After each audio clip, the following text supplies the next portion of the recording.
If you're someone who spent, honestly, any amount of time listening to the 60 Cycle Hum podcast, then by this point, you're probably well aware that I'm someone who constantly comes up with some of the stupidest, dumbest ideas you've ever heard in your life. Ideas so stupid that they should never be brought up again, that they should just disappear into the vapors of our collective memories, and they should certainly never, ever be realized as actual physical objects that we share our existence with. Well, this video is about one of those dumb ideas that has been turned into a pedal that you can actually buy. You can actually buy it. You can actually own this thing. I can't say for sure, but there's a good chance that this is the stupidest, dumbest, most inconvenient, most unnecessary pedal that I've ever come across. And it's my idea. And here I am pitching it to you. I'm fully invested in this idea. I want to say 1 or 2 years into the podcast, I pitched an idea, and then I think I brought it up a couple more times. And Grant Wilson from Bigger Pedals liked the idea, and it got stuck in his head. And about 2 years ago, he hit me up and he's like, Ryan, let's make this terrible idea a reality so people can have it in their lives. So this is it. I'm about to show it to you. Are you ready? Brace yourselves. Here it comes. This is the Wacka. It's a boost pedal. There's no knobs on here. It's all foot switches. Oops, all foot switches, guys. And the idea here is that each foot switch represents a little bit of boost. You turn them all on, you get a lot of bit of boost. You're gonna push your tube amp into overdrive, tube compression, really whatever you want with various combinations of these foot switches. They're not different amounts. They're all the same amount, and you just stack them. The dumb idea is that you just kind of take your foot and just like mash it into there, and you get what you get, and then you have a hell of a time trying to walk it backwards as you get your toe in there and try to turn off individual switches. It's a dumb idea. It's a dumb pedal. It's incredibly inconvenient and frustrating and totally unnecessary because you can just buy any cheap boost pedal out there with a single knob on it and dial in exactly what you want instead of just mashing and a cascade of foot switches.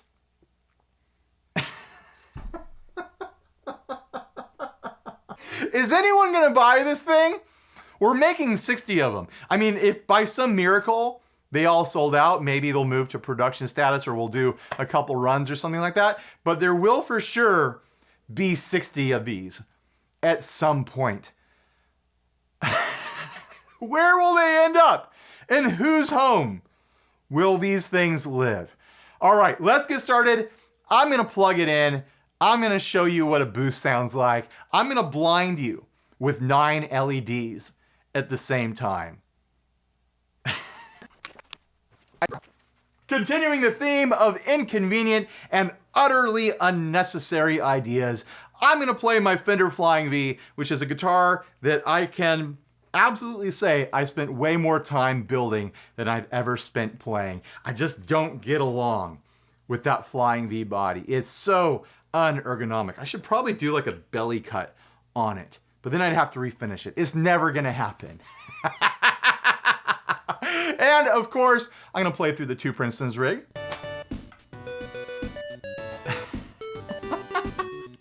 And I think later on in the video, I'll run through the Tone King Imperial Mark II. I have to do it now because I said it, right? Hopefully I don't forget. If you think I'm gonna forget, then comment and tell me to remember to do it. So, before we get started, I'm gonna talk a little bit about where the name for this pedal came from. It's a reference to the Whack-A games that you play at Chuck E. Cheese or any arcade really that has those sorts of games. In fact, Grant and Karen at Big Ear are gonna include these little mallets with every order. So you can play Whack-A Boost. You can turn the whole thing on and off with honestly shocking precision if you're as skilled as I am with a mallet. Or you could just use your foot and just kind of mash at it wildly, hoping to get the results that you want. We did have other names for this pedal. We've been slowly working on it for like 2 years. The original name was going to be the Bubbles as a reference to bubble wrap, but then Simon the Magpie came out with a pedal called Bubbles. So if you crack one of these open, you'll actually see on the PCB, it says Bubbles, because we had all the PCBs made before Simon came out with this pedal. But they're called the Wacka now. We played around with like a tic-tac-toe sort of concept, but it just didn't feel right to us. But the Whack-A-Mole concept, I love it. Karen's made some amazing art that's going to be on the boxes. Hopefully I have that to put up on the screen here so you can take a look at it in all its glory. But anyways, finally, let's get started. Here is my dry signal. This is the bridge pickup. Here is the middle position. I'm probably gonna live there. And here is the neck pickup.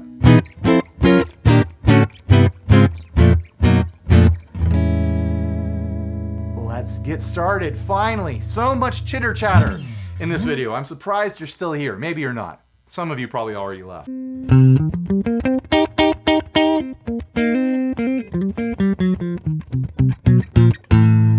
Here we go. 1 foot switch in. Very slight difference. Buys you a little bit of sparkle though. Listen to this. A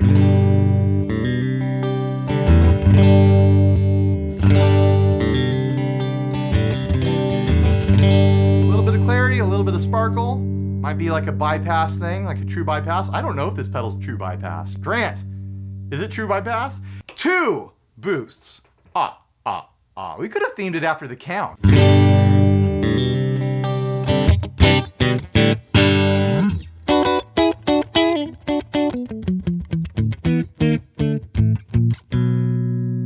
It's louder. It's still got that clarity, but I'm not hearing any change in tube compression or anything like that. 3 foot switches. Am I gonna continue that bit? I don't know. Starting to feel a little bit of compression there.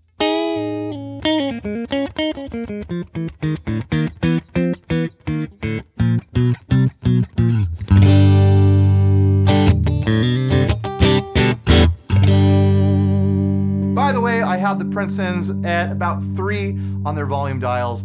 They're clean, clean, clean. They're not near the edge of breakup. Usually breakup starts to happen around like mid 5 on my Princeton. Sometimes a little bit into 4, but usually in the 5s.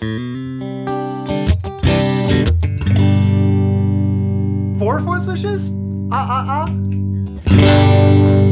There it is. Now we're starting to get some grit.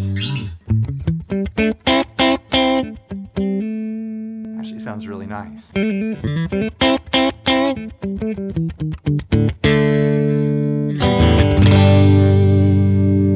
think for a lot of people that would be a pretty ideal, clean but close to the edge of breakup to get some grit when you dig in sort of sound.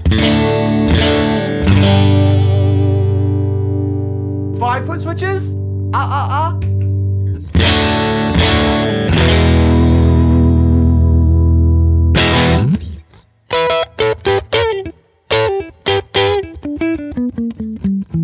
That's squarely into like light overdrive territory. Let's try it with the neck pickup.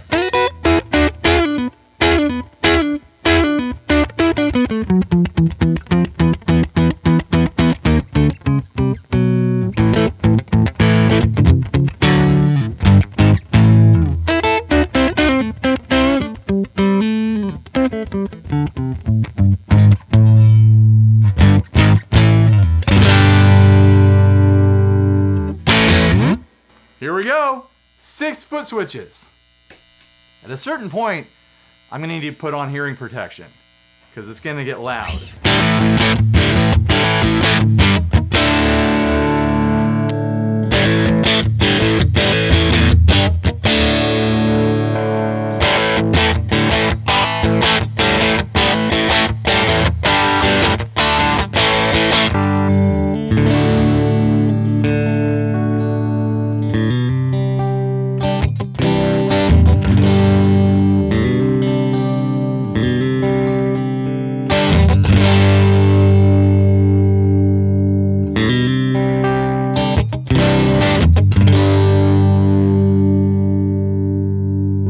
don't usually push my amps into dirt when I'm doing like demo videos and stuff like that, because I always feel like at that point I'm demoing the amp. I'm not showing off the pedal. But in the case of boosts, you kind of have to do it.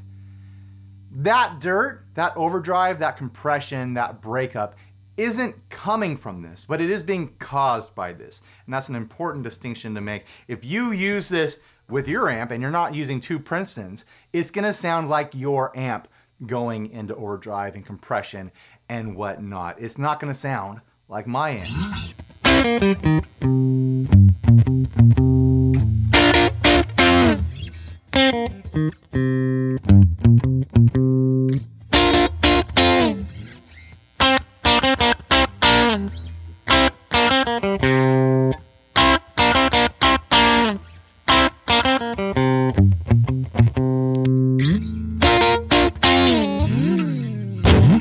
Before I move on to the last row, I'm gonna put on some hearing protection. Safety first, guys. I don't wanna blow out my ears. You don't wanna watch a channel where the host can't hear anything, right? Because they've got tinnitus the rest of their life. So Grant was generous enough to send me over some protection. This will also protect me from any stray blows with the mallet. And it just kind of fits the gold sparkly theme, doesn't it? All right, switch number 7. It does dampen the sound quite a bit. I do feel like I'm safer audio-wise now. Thank you, Grant and Karen, for the generous prop to go with this video.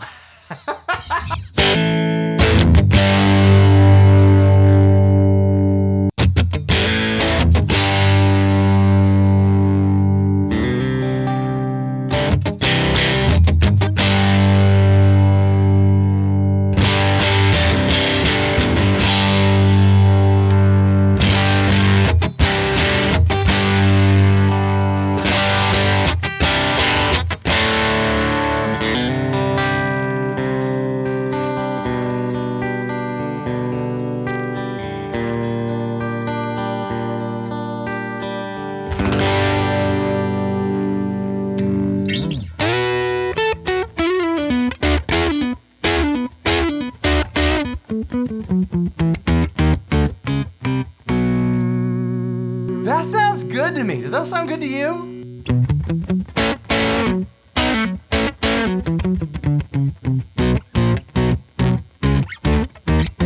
Well, that didn't sound good. That sounded sloppy. Switch number 8.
bring them up to about 6.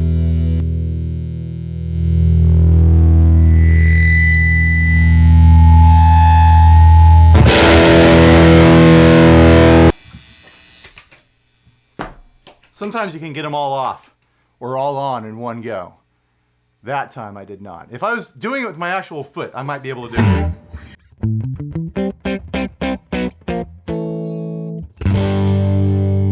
So you can hear with it off, there's already some grit on the amp.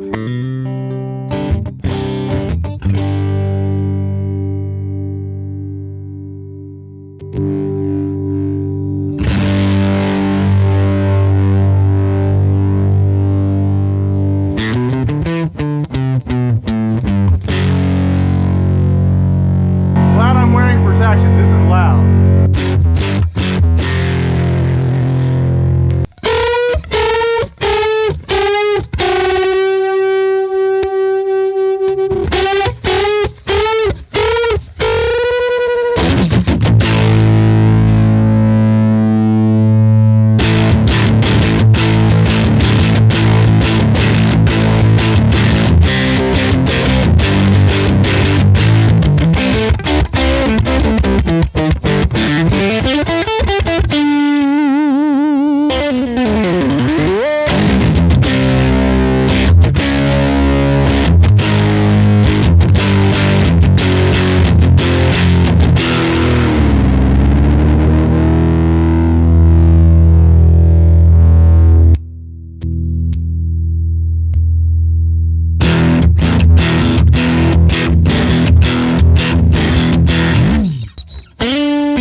Wet-dry rig action.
Alright, I want to try the Tone King now.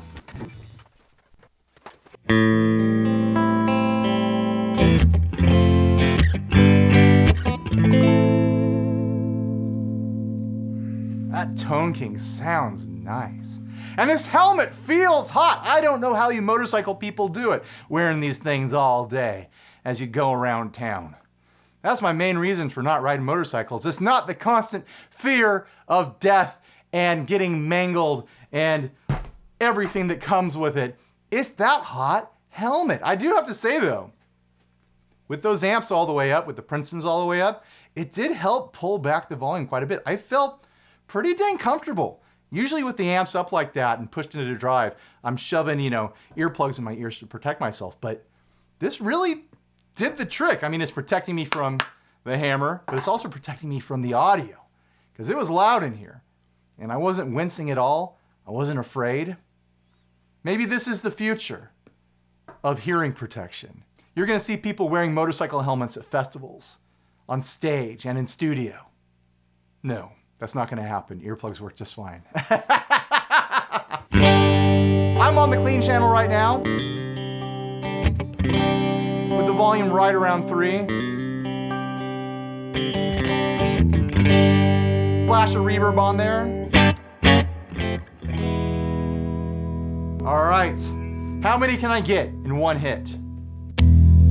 All of them! It's a high score. I just won Whack-A boost, guys. I'm gonna take all my tickets, go up to the front counter, and I'm gonna get one of those little finger monsters, and I think I'll get one of those little gummy hamburgers. You know, the little hamburgers that are made out of like gummy material, and you eat it? I'm gonna eat it.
Channel now. I've got a foot switch down here. Turn all this off so you can hear the difference. Clean, dirty. I've got an attenuator on the dirty channel so I can turn my mic up a bit, I'm sure. What score am I going to get this time? Ah, I missed the middle one. How do you even miss the middle one if you get all the others?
protecting me from the hammer, and it's protecting my hearing, but it's not protecting me from sloppy riffs, that's for sure.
Oh man, that's fun. Oh, now I'm just a sweaty wreck up here, aren't I? I got helmet hair from doing a demo.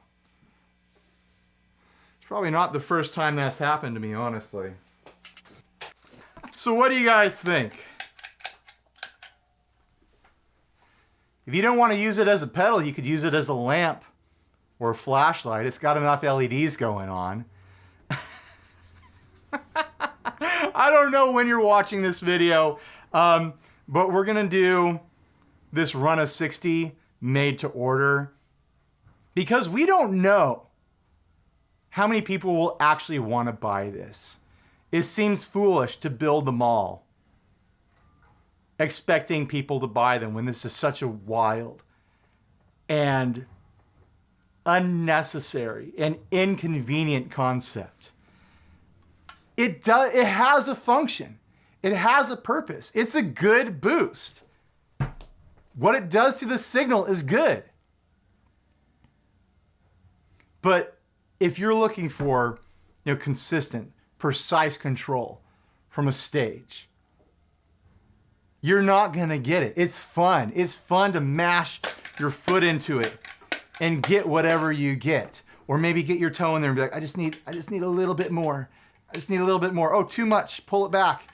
If you've got the dexterity to pull it off, then go for it.